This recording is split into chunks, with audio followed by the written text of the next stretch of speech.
con el deseo de ser edificados a través de tu palabra, de ser tocados, Señor, a través de tu Espíritu, Señor, que obre a través de la exposición de las Escrituras. Y queremos, Padre amado, que puedas servir para nuestra vida como creyentes y como siervos tuyos. Así, Señor, como ayer veíamos, Señor, consejos para los pastores, Señor, hoy queremos ver cualidades negativas que no pueden estar en un siervo de Dios. Te pido, Señor, que nos ayudes a aquellos que te servimos, que ayudes a aquellos que mañana te querrán servir, para que entendamos, Señor, lo que es verdaderamente un pastor, al que tú has llamado, has levantado, Señor, y al que tú colocas en medio de tu grey para cuidarla y pastorearla. Alimenta nuestra vida con tu palabra, Señor, que a pesar del confinamiento en el que estamos, Señor, y nos encontramos en nuestras casas, tu palabra pueda ser, Señor, el alimento espiritual que necesitamos en este día. Habla, Señor, a tu iglesia y úsame como un canal de bendición, te lo pido, en el nombre de Jesús. Amén, amén y amén.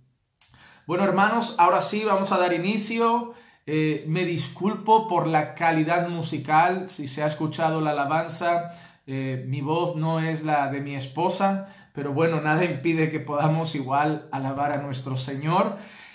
Hoy vamos a estar hablando del tema del orgullo ministerial, algo que quería tratar hace tiempo, algo que una vez compartí con unos amigos pastores, unos siervos del Señor, y es algo que yo creo que es importante tratar y que yo creo que puede hacer bien hoy en nuestra transmisión, en nuestra conexión en vivo, ya sea para las personas que ya están sirviendo al Señor, ya sea para aquellos que ya están sirviendo en el ministerio pastoral, o ya sea para aquellos que el día de mañana quieren servir al Señor en el ministerio pastoral. Así que hoy vamos a hablar del tema del orgullo ministerial, el orgullo en el ministerio. Y si pudiera darle un título al mensaje de hoy más concreto y más preciso, sería Pastores Arrogantes. Pastores arrogantes. Y lo digo porque hay una cosa que me encuentro en muchas congregaciones y es una arrogancia en el ministerio pastoral que no debe estar. Pastores que se creen dueños de las iglesias, pastores que se creen dueños de las personas. Hermanos, nosotros hemos estado con personas en la iglesia a la que los pastores les tenían que dar permiso incluso para tomarse o no vacaciones, para salir con la familia un mes de vacaciones a su país o para irse un fin de semana con la familia en periodo vacacional para descansar, y debía dar permiso el pastor para esas cosas. Hemos visto personas que realmente estaban sometidas a los pastores de una manera completamente antibíblica y pastores que creían que eran dueños de la iglesia y que la iglesia estaba para servir a sus propósitos y no para servir al Señor, tratando a los hermanos como si fueran sus siervos y no los siervos de Cristo. Así que hoy hablaremos un poco exactamente de esto, de la arrogancia pastoral, de esos pastores arrogantes que se creen dueños de las congregaciones, que se creen dueños de las personas, dueños de la iglesia. Y antes de ir al texto que quiero tratar hoy y luego los pasajes que iremos tratando, porque estos días estamos haciendo algo un poco más temático que expositivo, lo que quiero hacer es dejar una cosa clara. Está mal cuando nosotros decimos yo voy a la iglesia del pastor fulano de tal. Por ejemplo, las personas que congregan en la iglesia cristiana caminando por fe no deben decir yo voy a la iglesia del pastor Juan Manuel, porque la iglesia no es nuestra, o yo voy a la iglesia del pastor Carlos, o yo voy a la iglesia del pastor Antonio, o yo voy a la iglesia del pastor Manuel, o del pastor Luis, o del pastor Eduardo. No vamos a la iglesia de ningún pastor. Vamos a la iglesia donde nos reunimos con los hermanos y donde un pastor sirve a la iglesia. Igual que otros hermanos sirven en diaconía, igual que otros hermanos sirven en el sonido, otros hermanos sirven en la alabanza, otros hermanos sirven en la bienvenida, en la portería o en la recepción, otros hermanos sirven quizá en la limpieza, otros hermanos sirven en el ministerio infantil, otros hermanos sirven en otras áreas de la iglesia. Tenemos hombres que sirven en el ministerio pastoral. Sin embargo, debemos tener claro que no es la iglesia del pastor Juan Manuel, no es la iglesia del pastor Jesús, no es la iglesia del pastor Carlos, no es la iglesia del pastor Alberto, es la iglesia de Jesucristo. Nosotros vamos a la iglesia caminando por fe, una iglesia local, parte de la iglesia universal, la iglesia de Cristo, que es una. Nosotros congregamos en la iglesia cristiana Caminando por Fe, una iglesia local, parte de la iglesia universal, y en esa iglesia local el Señor ha puesto a servir, a administrar como mayordomo a un hombre que se llama Juan Manuel y a otro hombre que se llama Marcos, y juntos pastorean la grey del Señor, donde el Señor los ha puesto el príncipe de los pastores. Así que en primer lugar, antes de entrar en esto, tener claro eso. Esto va, y este mensaje es dedicado y enfocado a esas personas que creen que son dueños de las iglesias, dueños de los ministerios, dueños de, o cuando hablan de la iglesia, hablan de mi iglesia, mi ministerio, mi... No es nuestro. Somos siervos, somos administradores, somos mayordomos, no es una patente nuestra, no es una franquicia nuestra, no es una empresa nuestra, no es algo nuestro. El día de mañana yo moriré, a mí me puede pasar cualquier cosa y otros pastores servirán al Señor en la iglesia Caminando por Fe, porque la iglesia no soy yo, la iglesia son todas las personas allí reunidas. Yo simplemente ejerzo mi labor en el ministerio pastoral durante el tiempo que el Señor así lo quiera. Así que hoy vamos a hablar de eso, pastores arrogantes, pastores que se creen dueños, pastores que creen que las personas que congregan con ellos o el edificio o todo lo que envuelve la iglesia es de su propiedad y toman actitudes equivocadas. Así que vamos a ver entonces esas actitudes que no deben tomar esos pastores. Vamos al texto de Filipenses capítulo 1, versículos 15 al 18. Filipenses capítulo 1, versículos 15 al 18. Y dice así la palabra de Dios: algunos a la verdad predican a Cristo aún por envidia y rivalidad, pero también otros lo hacen de buena voluntad. Esto lo hacen por amor, sabiendo que he sido designado para la defensa del Evangelio. Aquellos proclaman a Cristo por ambición personal, no con sinceridad, pensando causarme angustia en mis prisiones. Entonces, ¿qué? Que de todas maneras, ya sea fingidamente o en verdad, Cristo es proclamado, y en esto me regocijo, sí, y me regocijaré. El texto habla de personas que estaban predicando el evangelio por motivos equivocados. No habla de pastores, habla concretamente de personas que están predicando el evangelio. No concretamente define su cargo o su ministerio dentro de alguna iglesia local. Sin embargo, habla de lo que están haciendo, predicando a Cristo, predicando el evangelio. Y el apóstol Pablo dice que lo están haciendo por motivos como estos: por envidia, por rivalidad, por ambición personal y no con sinceridad. Pablo dice que también hay otros que lo hacen de buena voluntad, sabiendo que Pablo ha sido puesto para defensa del evangelio. Sin embargo, Pablo habla de un grupo que lo hace por envidia, por rivalidad, por ambición personal, no con sinceridad, y que además procuran causar angustia a las prisiones del apóstol Pablo. Entonces, vemos aquí algo importante: se puede predicar el evangelio por motivaciones equivocadas. Se puede hacer algo santo, algo sagrado, algo puro, como es la predicación del evangelio, con una motivación del corazón equivocada. Se puede realizar algo santo con motivaciones equivocadas. Se puede querer servir en la iglesia con motivaciones equivocadas. Se puede querer pastorear con motivaciones equivocadas. Se puede querer evangelizar con motivaciones equivocadas. Se puede querer tener una página de Facebook cristiana con motivaciones equivocadas. Se puede querer estar en el grupo de alabanza con motivaciones equivocadas. Se pueden hacer todas las cosas lícitas con mala motivación en el corazón. Por ejemplo, hay personas que hacen obras de caridad y obra social y nunca olvidan la cámara. Y siempre se toman fotos cuando hacen algo positivo y las publican. ¿Por qué? Porque aunque la actitud sea correcta, la obra sea correcta y la obra sea lícita, es muy posible que el corazón esté ambicionando el aplauso del hombre. el ser aprobado por el hombre, el ser visto por el hombre, el que el hombre me reconozca, y entonces hago cosas buenas, pero no buscando el bien de la persona en sí, no buscando la gloria del Señor, sino buscando la gloria de los hombres hacia mi propia persona.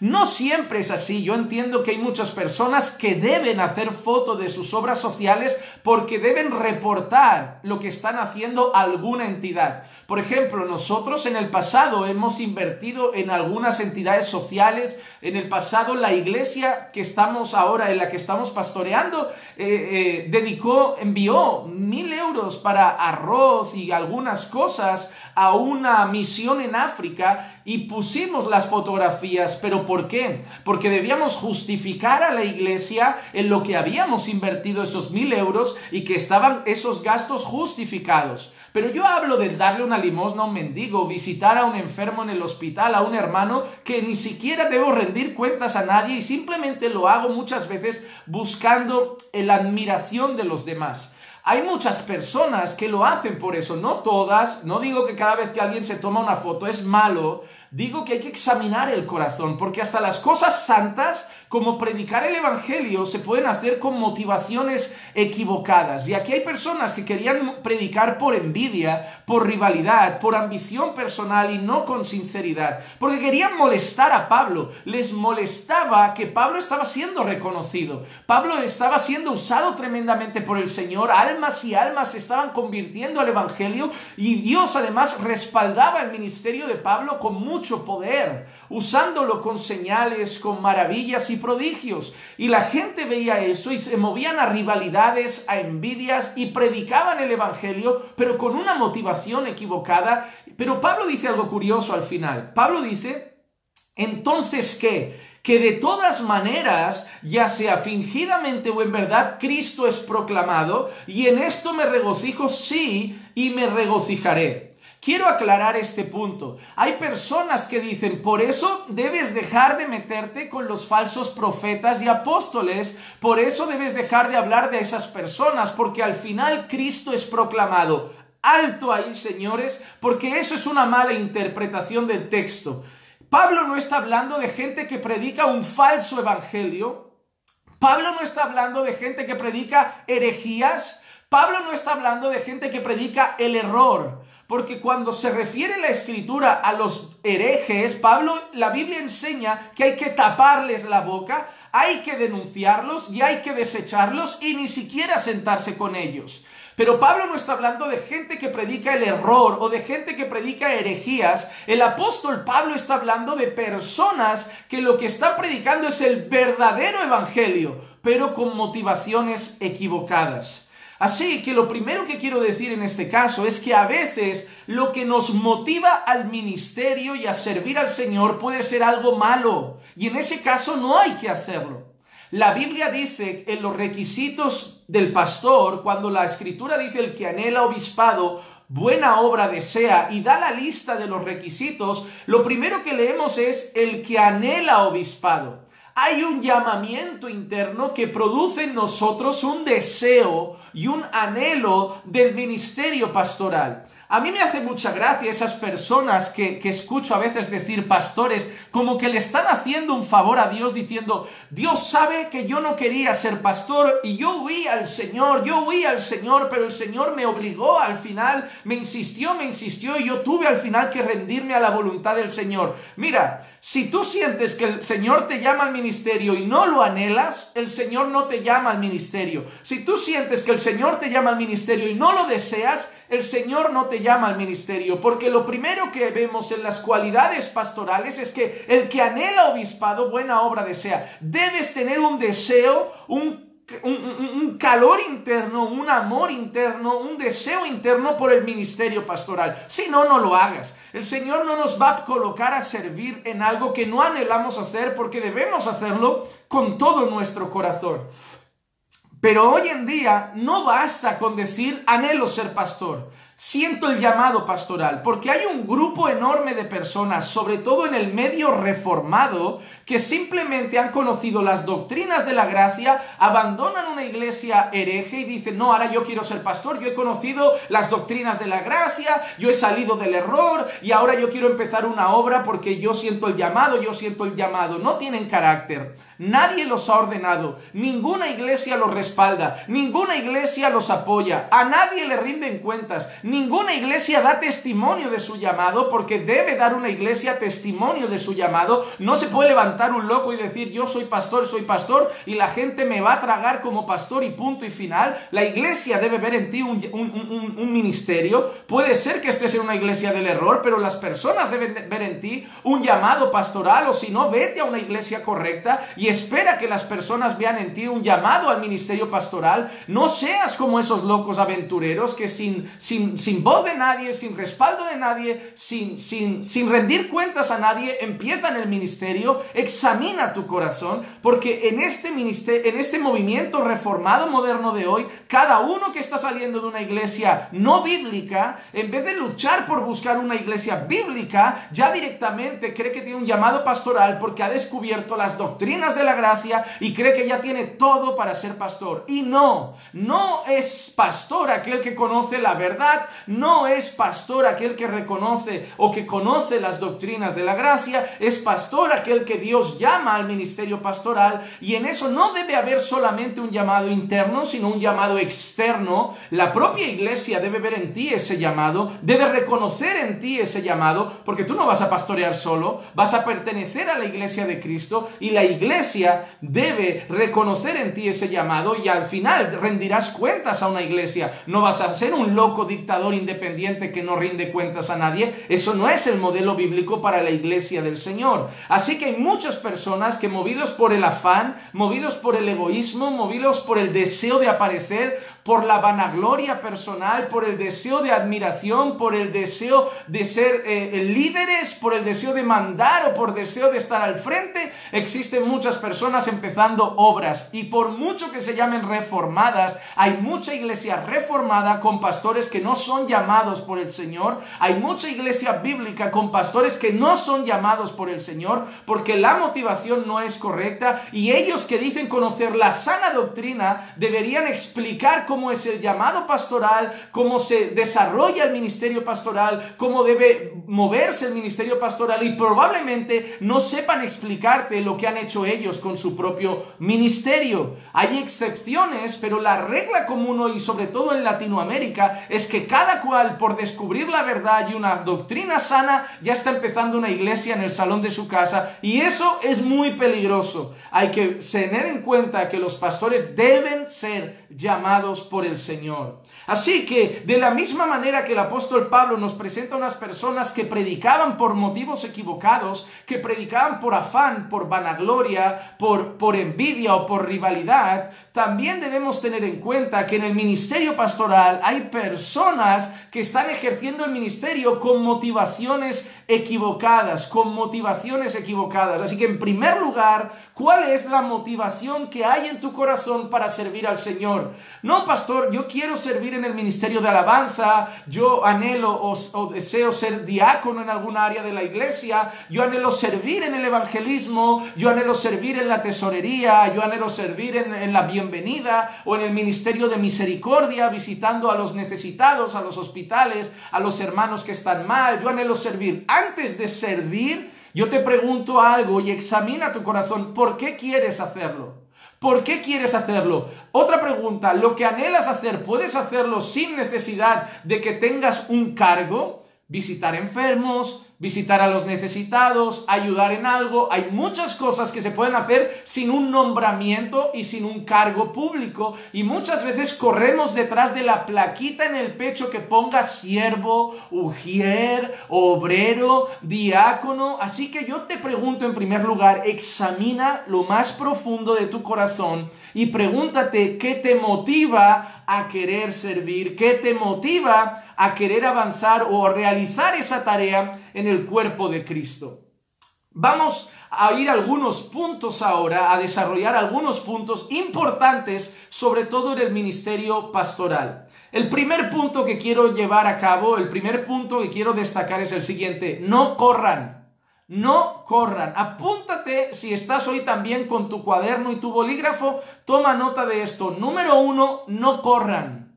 Primera de Timoteo, capítulo 3, versículo 6 dice: no un recién convertido. Cuando está hablando de los requisitos pastorales, dice: no un recién convertido, no sea que se envanezca y caiga en la condenación en que cayó el diablo. No un recién convertido, no sea que se envanezca y caiga en la condenación en la que cayó el diablo. Primer punto es: no corras. No, pastor, llevo 2 años en la iglesia, hace 2 años que conocí al Señor, siento el llamado pastoral. Frena, amigo, frena. Dudo mucho que en 2 años tu carácter esté formado, seas maduro en la fe lo suficiente y hayas asimilado la suficiente doctrina para iniciar tu ministerio.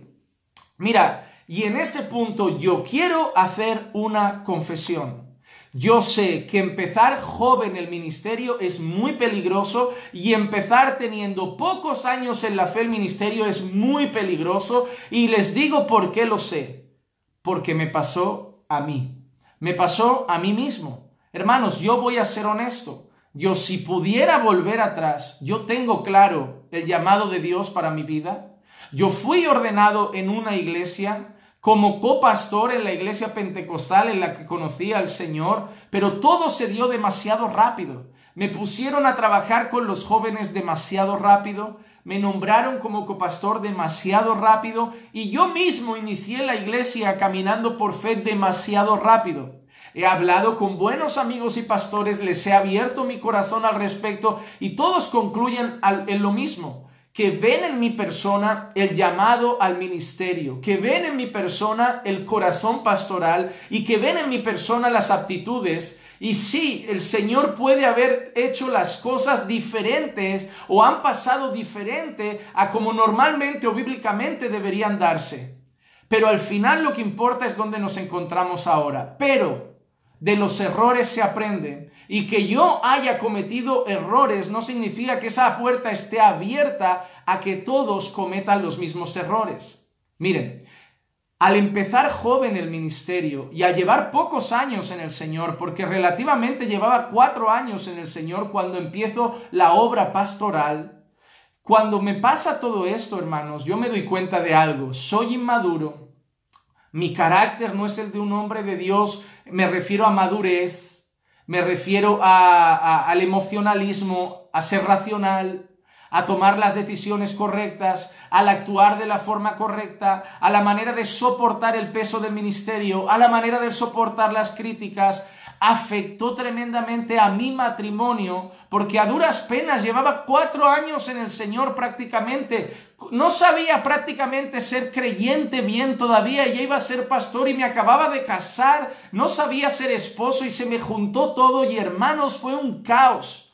Tomé muy malas decisiones en el ministerio, hice daño a muchas personas. Hice daño y traté a muchas personas de forma equivocada en el pasado por no estar capacitado en madurez para desarrollar el ministerio. Se me colapsaba el trabajo y el ministerio, comencé a desatender mi hogar y a mi esposa, afectó a nuestra relación matrimonial y yo tuve que empezar a tomar decisiones drásticas, hermano, pero yo te aseguro, ten cuidado con correr.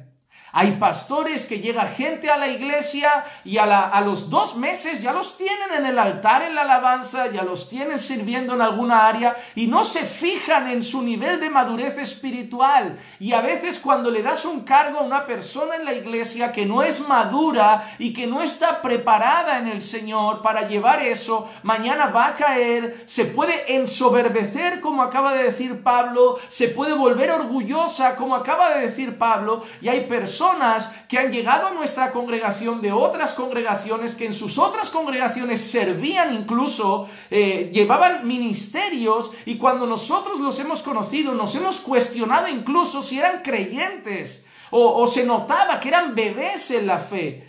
Porque muchos pastores ven simplemente el talento, ven el don y ya los ponen a trabajar sin trabajar con lo más importante, que es el carácter. Don sin carácter puede ser una catástrofe. Un ministerio sin un carácter formado puede dar lugar al error, puede dar lugar a una caída, puede dar lugar a hacer daño a un matrimonio. Si tú pones a un hombre que apenas conoce el cristianismo, que tiene frutos de ser creyente, pero le falta madurez y ya le das un cargo y lo pones al frente, el peso de la obra, lo que hablábamos ayer de las críticas, de las luchas, va a afectarle, va a afectar a su esposa, va a afectar a sus hijos y vas a acabar lastimando su hogar, vas a acabar lastimando su vida matrimonial, vas a acabar lastimando su vida espiritual porque fue levantado antes de tiempo. Así que la primera cosa que yo quiero decir es no corran, no tengan prisa por ser pastores, no tengan prisa por ser grandes maestros en la iglesia, no tengan prisa por estar desarrollando su ministerio. Ah, pastor, pero yo he conocido las doctrinas. Vale, enseña en tu casa, coge a algún hermano en la iglesia y haz un discipulado, ves practicando, ves entrenándote, ves practicando con tu esposa y con tus hijos, ves pastoreando a tu familia, ves haciendo algún discipulado con un hermano, enséñales las cosas básicas del evangelio, cuida de él como un hermano y en el momento apropiado el Señor te levantará, pero no corras, no corras. Miren, a mí hay una frase que me dice mi esposa y eso es de los errores cometidos en el pasado, de los errores cometidos cuando empezamos en los tiempos de madurez. Porque en los tiempos de inmadurez uno persigue las cosas, uno corre, no espera el tiempo de Dios. Y la Biblia muestra claramente que Dios tiene un tiempo para las cosas. Hay un tiempo para las cosas y creo que hay un tiempo para el ministerio también. Hay un tiempo de estudiar y hay un tiempo de enseñar. Hay un tiempo de ser oveja y hay un tiempo de ser pastor que no deja de ser oveja. Hay un tiempo de ser discípulo y hay un tiempo de ser maestro y de seguir siendo un discípulo. Pero hay un tiempo para todo. Hay gente que no fue oveja y ya quiere ser pastor. Hay gente que no es discípulo de nadie y ya quiere ser el maestro de todos. Hay gente que ya nunca ha escuchado ni 3 años predicaciones y ya quiere predicar en el mundo entero. Hay gente que no ha evangelizado en su calle y ya quiere ser misionero en las naciones. Entonces hay gente que corre demasiado y eso comete horrores. Y lo que me decía siempre mi esposa es lo siguiente: no corras detrás de las cosas, espera a que Dios haga las cosas. Y es verdad, hermanos. Hay muchas cosas que por correr hemos cometido errores, se han hecho pero de una manera inapropiada o torpe. Pero cuando uno espera, el Señor es perfecto. El Señor es perfecto, hermanos. Miren, por ejemplo, yo siempre estaba corriendo detrás de publicar algún libro, tenía ese deseo y al final me cansé, las cosas no salían bien, las puertas se cerraban y hace poco una compañía editorial me escribió con la idea de empezar a publicar algún material para ellos, en el tiempo que uno no lo buscaba, pero el Señor así lo quiso.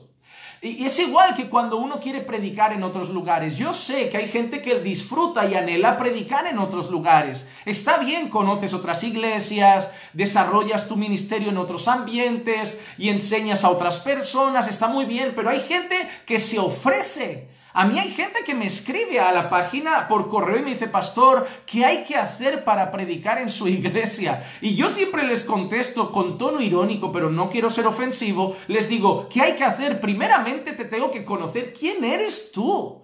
Pero hay gente que se ofrece, hay gente que se pega mucho a las personas y se ofrece. Hermano, cuando el Señor quiera, y si el Señor quiere, Él abrirá las puertas, las iglesias te llamarán, los lugares te llamarán. Y es así. Y recuerda una cosa: no todos serán conocidos, no todos predicarán por otros países, no todos predicarán en otras iglesias, porque hay pastores que el Señor levanta para predicar en su pequeño pueblo y quedarse ahí con su iglesia local, pero a esos pastores el Señor también les dirá: buen siervo y fiel, en lo poco has sido fiel, en lo mucho te pondré.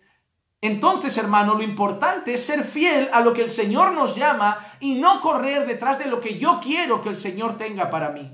Examina tu corazón y en primer lugar no corras. Ves despacio, Espera los tiempos del Señor. Y si confías que estás en una iglesia bíblica, los pastores y la iglesia verá en ti cuándo tienes que trabajar, en qué momento tienes que trabajar, y será el momento oportuno. Pero no corras, te harás daño a tu familia, a tu esposa, a tus hijos, harás daño a la iglesia del Señor y tendrás muchos problemas. Lo digo por tu bien. Lo digo por tu bien, porque hay muchos que están corriendo y van a hacer daño al cuerpo de Cristo y a sus hogares. Y se van a hacer daño ellos. Y yo no quiero eso. Yo ya me hice daño. Yo ya lastimé a mi esposa. Yo ya lastimé a mi congregación en mis años nuevos del ministerio. Ahora miren, hace 1 año o 2 yo debería estar empezando el ministerio. Yo me encontraba quizá un poco maduro y con la madurez y el conocimiento suficiente para empezar y la estructura. Pero hermanos, yo cometí errores y no está de más decirlo. De los errores se aprende, pero no repitan mis errores. Si los están escuchando, si ya están escuchando este consejo, tómenlo. Si de verdad valoran mis palabras, si valoran mis enseñanzas, las que traigo de parte del Señor para su vida, tomen esta enseñanza también. No corran, vayan despacio y esperen el tiempo del Señor.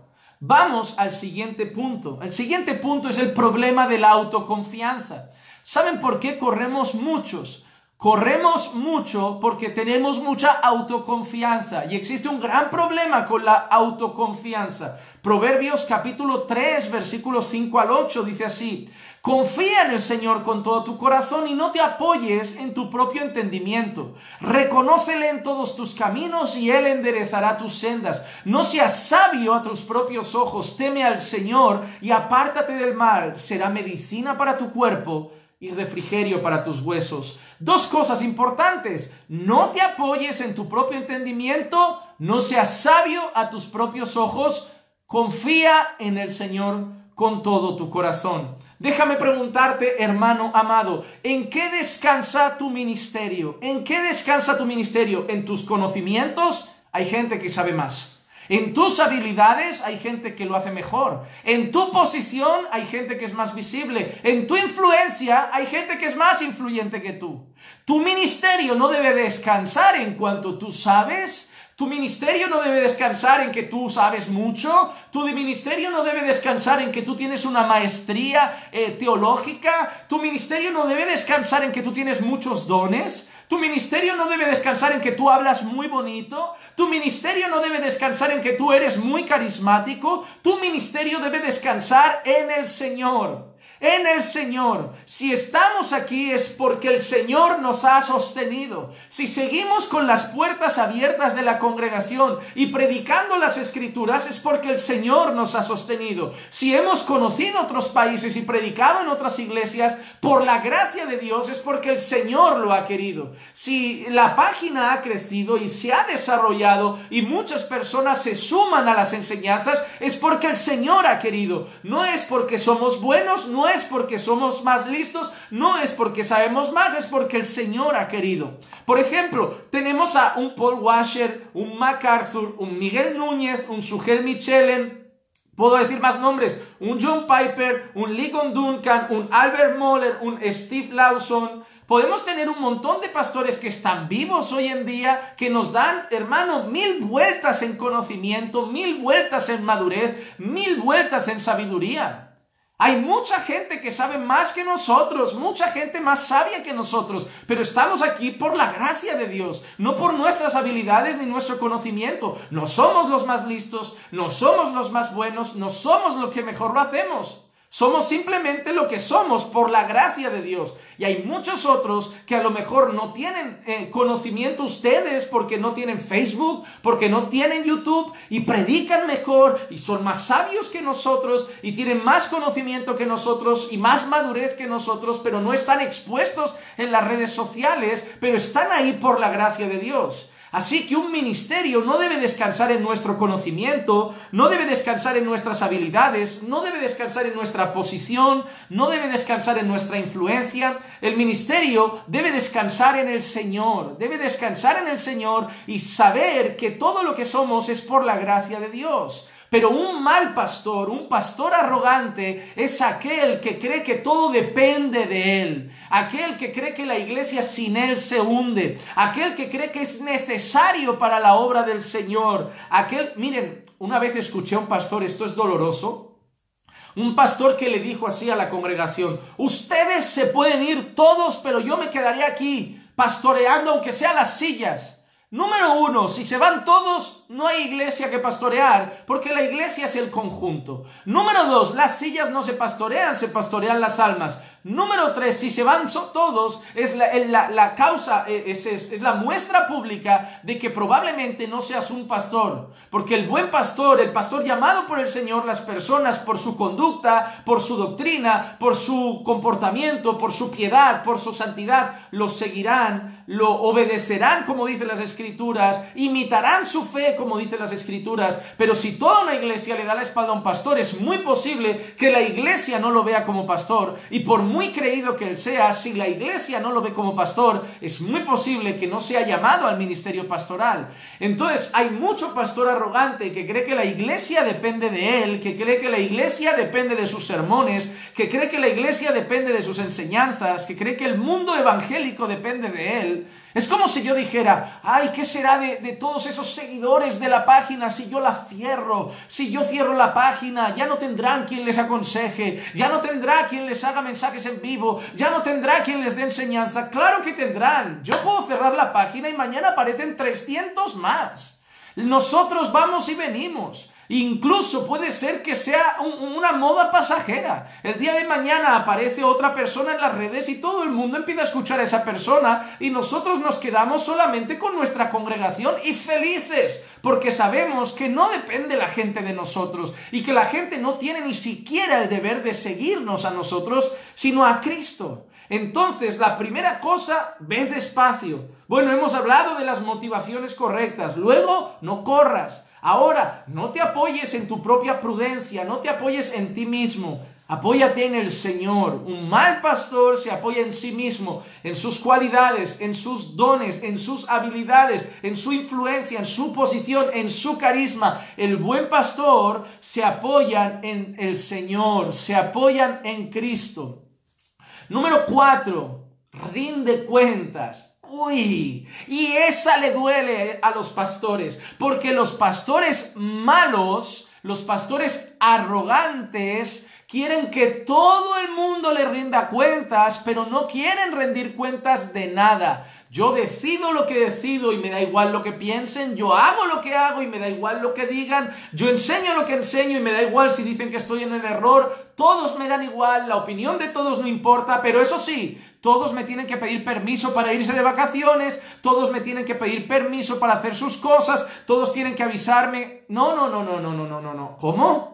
Hay pastores arrogantes que creen que la iglesia debe rendirles cuentas a ellos, que corrigen a toda la iglesia, que aconsejan a toda la iglesia, que van detrás corrigiendo el pecado de toda la iglesia, pero cuando se trata de ellos, que no son perfectos, que también van a fallar, que también se van a equivocar, nadie puede tocarlos. Y si alguien les dice algo, uy, has ofendido al ungido, has ofendido al escogido, has ofendido al inofendible. No, hermanos, somos gente de carne y hueso, nos podemos equivocar, podemos cometer errores, y las personas de la iglesia, no para matarnos ni destruirnos, con amor y mansedumbre, como a todo hermano de la congregación, deben decirnos: pastor, creo que no estás andando bien, creo que estás en pecado, creo que eso no es correcto. O pastor, ¿qué piensas de esto? Creo que no tomas una buena decisión. El pastor no debería ni siquiera tomar las decisiones por su propia cuenta, debía consultarlo a alguien. No es el dueño, no anda solo, no es un llanero solitario y todos detrás de él mientras él hace sus locuras y toda la gente avalando sus locuras. No, debe rendir cuentas. Miren, por ejemplo, Gálatas capítulo 2, versículos 11 al 14, dice así: pero cuando Pedro vino a Antioquía, me opuse a él. Pablo está hablando y mira que dice: cuando Pedro vino a Antioquía me opuse a él cara a cara. Porque no se debe hablar mal de los pastores ni de nadie, no se debe hacer nada a las espaldas, no se debe ir a los hermanitos a decir, oye, creo que el pastor, creo que el pastor, creo que el pastor, creo que el pastor. Hay que hacerlo cara a cara, cara a cara. Me opuse a él cara a cara porque era de condenar. Porque antes de venir algunos de parte de Jacobo, él comía con los gentiles. Pero cuando vinieron, empezó a retraerse y apartarse porque temía a los de la circuncisión. Y el resto de los judíos se le unió en su hipocresía, de tal manera que aún Bernabé fue arrastrado por la hipocresía de ellos. Pero cuando vi que no andaban con rectitud en cuanto a la verdad del evangelio, dije a Pedro delante de todos, si tú, siendo judío, vives como los gentiles y no como los judíos, ¿por qué obligas a los gentiles a vivir como los judíos? ¡Wow! ¿Te imaginas la escena? El apóstol Pablo, el último en llegar, el abortivo, al lado de Pedro, aquel que el Cristo resucitado fue a buscar y le dijo, ve y pastorea mis ovejas. Uno que era modélico en la iglesia de Jerusalén, uno que era ejemplar en la iglesia de Jerusalén. Pablo llega, el abortivo, el más pequeño de los apóstoles, el que se llama el principal de los pecadores, y cara a cara le corrige por algo que era de condenar, por su hipocresía. Porque cuando no habían judaizantes, él se sentaba con las personas gentiles y comía con ellos con normalidad. Pero cuando llegan los judaizantes, Pedro muestra temor al hombre y empieza a apartarse de los gentiles. Incluso influye en Bernabé.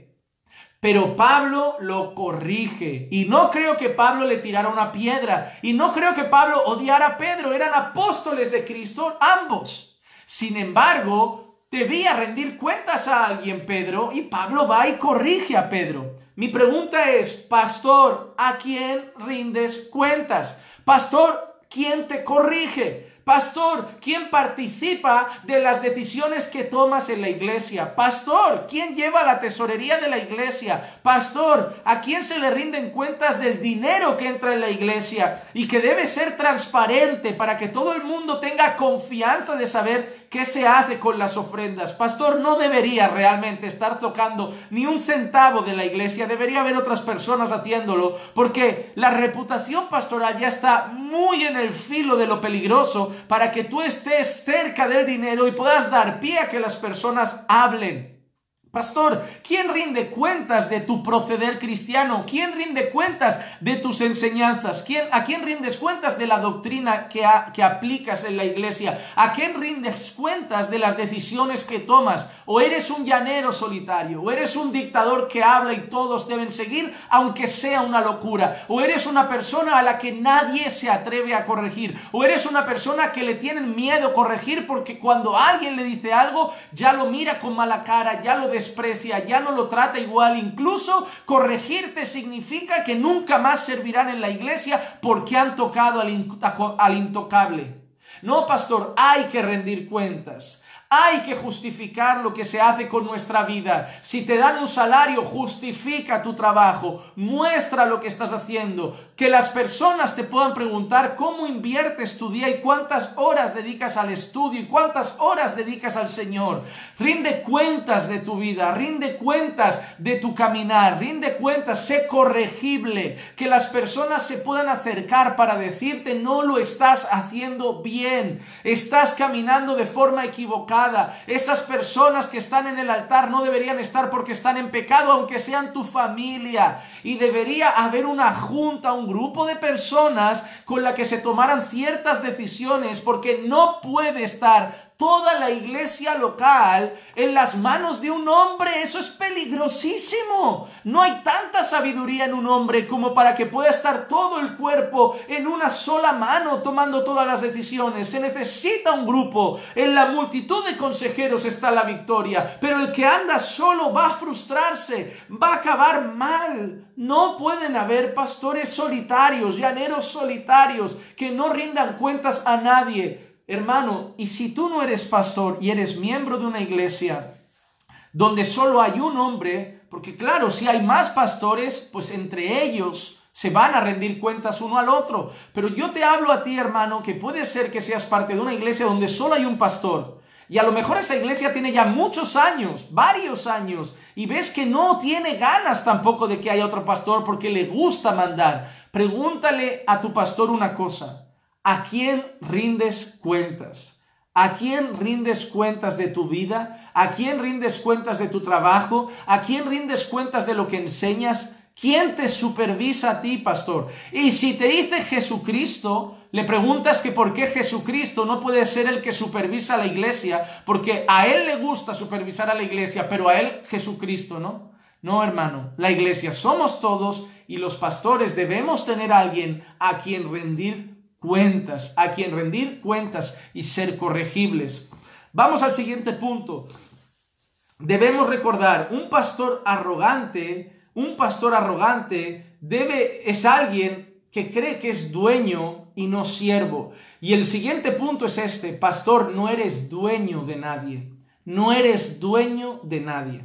Primera de Pedro, capítulo 5, versículo 1 al 4, dice así: por tanto, a los ancianos entre vosotros exhorto yo, anciano como ellos, y testigo de los padecimientos de Cristo, y también participante de la gloria que ha de ser revelada, pastoread el rebaño de Dios entre vosotros. Mira lo que dice: pastoread el rebaño de Dios entre vosotros. Habla de cuidar el rebaño de Dios que hay entre vosotros, de guiar el rebaño de Dios que hay entre vosotros. Y mira que sigue diciendo Pedro: velando por él. Velando por él. ¿Qué significa velar? ¿Cómo es esa persona que está velando?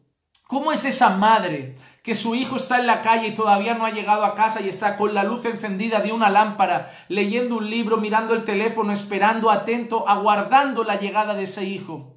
Como cuando Jesús va a Getsemaní y pone a unos discípulos que quiere que estén orando y velando y se quedan dormidos, pero alguien que está velando es alguien que está con el ojo puesto en algo, que está atento, que está aguardando, que está vigilante, que está atento a lo que está pasando. Entonces, hermanos, lo que Pedro dice, que un buen pastor debe velar por la congregación, tener cuidado de la congregación, no por obligación. No por obligación. Si un pastor en algún momento cree que está obligado a estar ahí, está forzado a estar ahí y empieza a reclamar del ministerio: yo no quiero estar aquí, yo no quiero pastorear,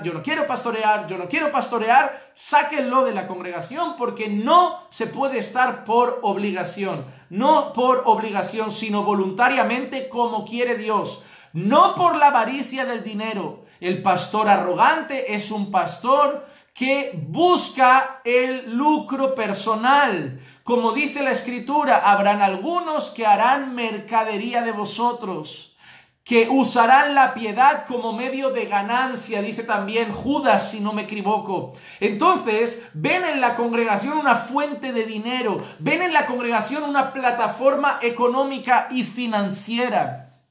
Es muy curioso que los pastores de iglesias pequeñas no los estoy viendo en internet haciendo vídeos para decir a la gente: mándennos dinero a la iglesia, sino que están ayudando y confiando que el Señor nos sustenta. Pero he visto a los pastores de las macroiglesias, pastores que ya conocen y que no voy a nombrar en este momento, pero de macroiglesias que mueven millones de dólares, o en Argentina millones de pesos, o en otros lugares, y están diciéndole a la gente: mande su semilla, mande su semilla. Qué curioso que lo único que han hecho de vídeo es pidiendo las ofrendas y los diezmos del mes para que no falten. Y sabes que yo entiendo que la iglesia tiene gastos, claro que sí. Nosotros hoy es día 1 de abril, nos han cobrado el alquiler del local, nos cobran los impuestos, nos cobran la seguridad social y los vamos a pagar. Pero hermano, y yo entiendo que los hermanos de su propia voluntad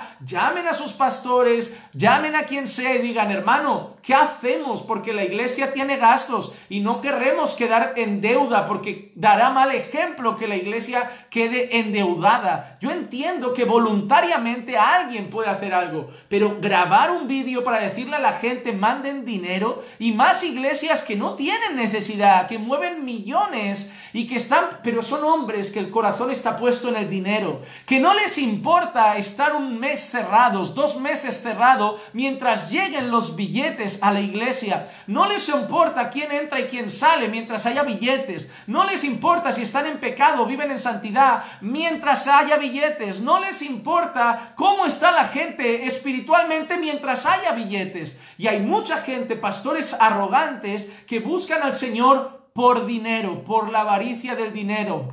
Pero el apóstol Pedro dice que lo hagamos con sincero deseo. Que lo hagamos con sincero deseo. Y en el versículo 3 viene la parte del tema que hemos dicho, del punto que hemos dicho. Tampoco como teniendo señorío sobre los que os han sido confiados. Os han sido confiados un pueblo, pero no podéis tener señorío de ellos, sino demostrando ser ejemplos del rebaño. Y cuando aparezca el príncipe de los pastores, recibiréis la corona inmarcesible de la gloria. La corona inmarcesible de la gloria. Hermanos, no podemos ejercer señorío sobre la iglesia, no como teniendo señorío sobre ellos, no como siendo dueños de ellos, no como si fueran nuestra propiedad. Son gente que se nos ha sido confiada, por la que vamos a rendir cuentas, y lo que dice que debemos hacerlo como un ejemplo para la congregación, siendo un ejemplo para la iglesia, siendo un modelo de conducta para la iglesia, un modelo de doctrina para la iglesia. Pero el pastor arrogante cree que es dueño, lo hace por avaricia, lo hace por el dinero y lo hace como siendo dueño. He visto falsos apóstoles y maestros de nuestro tiempo diciéndole a la gente: te retiro la bendición. ¿Te retiro la bendición? Cabeza de melón, ¿qué te retiro la bendición? ¿Quién eres tú para bendecir a alguien? Yo te bendigo. La bendición viene del Señor. La bendición viene de Cristo. Ningún hombre puede bendecirme. No hay bendición en el hombre para ser. El hombre puede ser de bendición para mi vida. Dios puede usarlo como un canal de bendición para mi vida. Por eso Dios le dice a Abraham: yo te bendeciré y tú serás bendición para ellos. Tú serás bendición a todas las naciones. Él iba a ser un canal de bendición, pero la bendición es de Dios. Es Dios el que bendice y es Dios el que maldice. Pero esos pastores arrogantes que se creen dueños, que cuando uno sale de su congregación le dicen: no, yo te retiro la bendición. Mira, déjame decirte, pastor, que si cuento con la bendición del Señor, lo que tú quieras retirarme no importa. O esos pastores que si te vas de su congregación siempre eres un rebelde. Nadie puede dejarlos, nadie puede irse a otra, nadie puede decirle: pastor, creo que está equivocado y no comparto esto, me voy a ir a otra iglesia. No, tienes el espíritu del error, tienes el espíritu de confusión, tienes el espíritu de división, tienes el espíritu de rebeldía, tienes el espíritu, y te empiezan a llamar endemoniado de todas las maneras, diciéndote que tienen 1000 demonios de rebeldía, de división y de 1000 cosas, solamente por no reconocer que alguien les diga: estás equivocado. Pero yo conozco muchos que han ido con humildad a sus pastores y les han dicho: mira, esto está mal, esa enseñanza está mal, la Biblia dice eso. No confundas. Y al final esa persona dice: mira, pastor, pues allí hay una iglesia que yo comparto su doctrina y voy a ir para allá. No, espíritu de división, espíritu de rebeldía. Hermanos, no se junten con aquel hermano, no se junten con aquella hermana, porque quiere romper el cuerpo de Cristo, porque está siendo usado por el enemigo, porque tal, porque aquello otro. No, hermano, no eres dueño de nadie. Y si te muestran que estás en un error doctrinal y no lo quieres reconocer y se van, gloria a Dios, que salgan corriendo. Pero no son dueños de nadie. No son dueños de nadie. Y creen que no se les puede dejar, no se les puede cambiar por otro.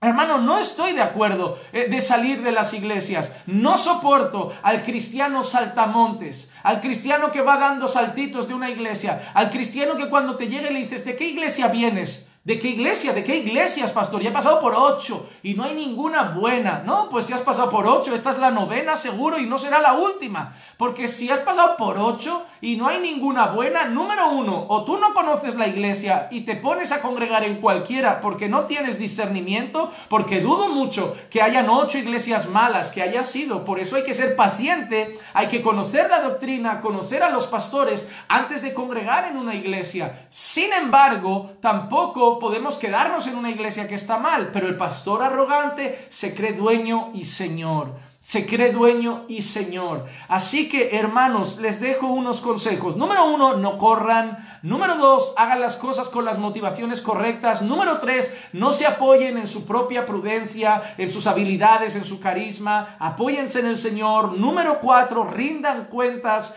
Y número 5, no son dueños de nada. Esos son los consejos que quiero dejar a ustedes para no ser pastores arrogantes, para no ser pastores arrogantes. ¿Por qué? Lucas 17:10, y se te va a acabar toda la arrogancia. Cuando yo leí este versículo, hermano, toda la arrogancia se cae al suelo cuando uno lee este versículo. Lucas 17:10, así también vosotros, cuando hayáis hecho todo lo que se ha ordenado que hagáis, cuando hayáis hecho todo lo que se os ha ordenado, decid, soy un campeón, soy una máquina, soy el mejor.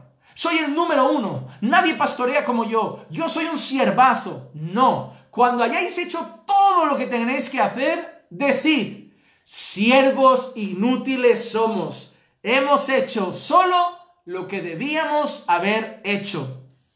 Así que, hermano, analiza tu ministerio. Mídelo con el de Pablo. Mídelo con el de Elías. Mídelo con el de Jeremías. Mídelo con el de Juan Bautista. Y mídelo con el de nuestro Señor Jesucristo. Y me vas a decir tú a mí, si tú eres un gran pastor, estamos muy lejos de ser todavía lo que esos hombres de Dios han sido y sobre todo de ser el pastor que nuestro Señor Jesucristo es y ha sido siempre. Así que, hermano, no hay lugar para la jactancia, no hay lugar para la arrogancia y no hay lugar para el orgullo ministerial. Cuídate de hacer las cosas que el Señor te ha mandado que hagas, por las motivaciones correctas, rinde cuentas, no eres dueño de nadie. Cuida estos consejos para tu vida. Y si me permiten, si algunos todavía quieren quedarse 5 minutos más conmigo, yo quiero terminar con 3 citas de 3 autores distintos. 3 citas que yo encontré de 3 libros y que quiero compartir con ustedes. La primera es del puritano Richard Baxter. Richard Baxter, cito así: cuando el orgullo ha escrito el sermón, viene con nosotros al púlpito. El orgullo da forma a nuestro tono, anima nuestra declaración, nos aparta de lo que puede desagradar a la gente, nos dispone en búsqueda del aplauso vano de nuestros receptores, hace que el hombre se busque a sí mismo y su propia gloria. El pastor arrogante se quiere tanto, se ama tanto, se gusta tanto, que llega con todo su orgullo al púlpito y lo único que hace en ese púlpito es buscar el aplauso de los hombres y buscar su propia gloria de parte de los hombres. ¡Wow, hermano! Que Dios nos libre de subir al púlpito buscando el aplauso de los hombres. Que Dios nos libre de subir al púlpito buscando nuestra propia gloria y que cada vez que subamos al púlpito lo hagamos con temor y temblor, predicando el evangelio con fidelidad, no buscando la aprobación de los hombres, sino la exaltación de Cristo y la gloria de Dios, y que cuando subamos en aquel púlpito solo tengamos una meta: soli Deo gloria, solo a Dios la gloria.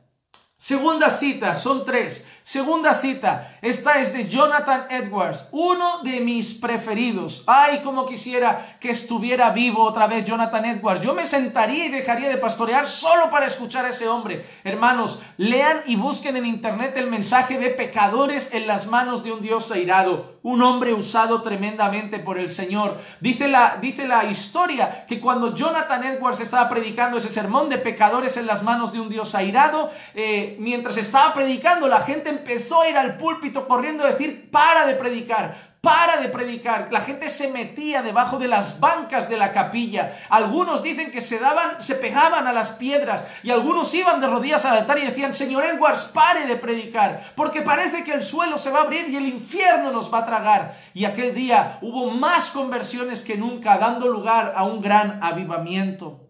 Y Jonathan Edwards cita de esta manera, nosotros los ministros, porque estamos siempre en el ojo público, somos particularmente propensos a caer en el pecado del orgullo. Es decir, lo tenemos más difícil porque estamos delante de las personas. Y sí, es más fácil también ser criticados, pero también es mucho más fácil ser elogiados, ser aplaudidos y buscar esa vanagloria personal, porque cada día te pones delante de esa multitud de personas a compartir la palabra y ves cómo te escuchan con atención y puedes llegar a pensar que eres importante y necesario cuando no lo es. Como Richard Greenham escribe, cuánto más piadoso es un hombre y cuantas más gracias y bendiciones de Dios le son dadas, tendrá más necesidad de orar, porque Satanás estará afanado contra él y porque está más dispuesto a ser envanecido con una santidad presuntuosa. Hombres de púlpito deben ser hombres de oración, porque si no es posible que se vuelvan arrogantes. Y termino con la cita de Isaac Watts. Dice así, cuando contemplo la cruz maravillosa en la cual murió el príncipe de gloria, mi mayor ganancia la cuento como pérdida y vierto desprecio en todo mi orgullo. No hay lugar para el orgullo en aquellos que están en la cruz del Calvario. Así que, hermanos, el mayor remedio contra el orgullo es una vida de oración y mirando a Cristo, porque cuando vimos al santo, al glorioso, al perfecto, al majestuoso, al todopoderoso, al grandioso, al eterno, ahí no hay lugar para creer que nosotros somos importantes, sino siervos inútiles que solo hacemos lo que tenemos que hacer. Así que, hermanos, vamos a dar gracias a Dios por este tiempo de palabra, esperando que haya sido edificante para todos y cada uno de ustedes. Oremos al Señor. Darle te damos gracias por tu bendita palabra. Gracias por hablar a nuestros corazones. Gracias por hablar a nuestras vidas. Gracias, Señor, por llamarnos la atención. Nos amas tanto, Señor. Nos amas tanto, Señor, que nos llamas la atención porque no quieres que vayamos al error, no quieres que caigamos en el orgullo ministerial, no quieres que caigamos en la soberbia, y por eso nos llamas la atención y tu espada, tu palabra viene como espada, Señor, más cortante que dos filos, y penetra hasta nuestros corazones. Líbranos, Señor, de creer que somos necesarios. Líbranos de creer que somos dueños, y recuérdanos siempre que un día estaremos delante del príncipe de los pastores y rendiremos cuentas por nuestra mayordomía en tu casa. Levanta pastores fieles, levántalos en el tiempo perfecto, levántalos con el corazón adecuado, la madurez necesaria, y sosténlos para honra y gloria tuya. Te lo pedimos, Señor, en el nombre de Jesús. Amén, amén y amén.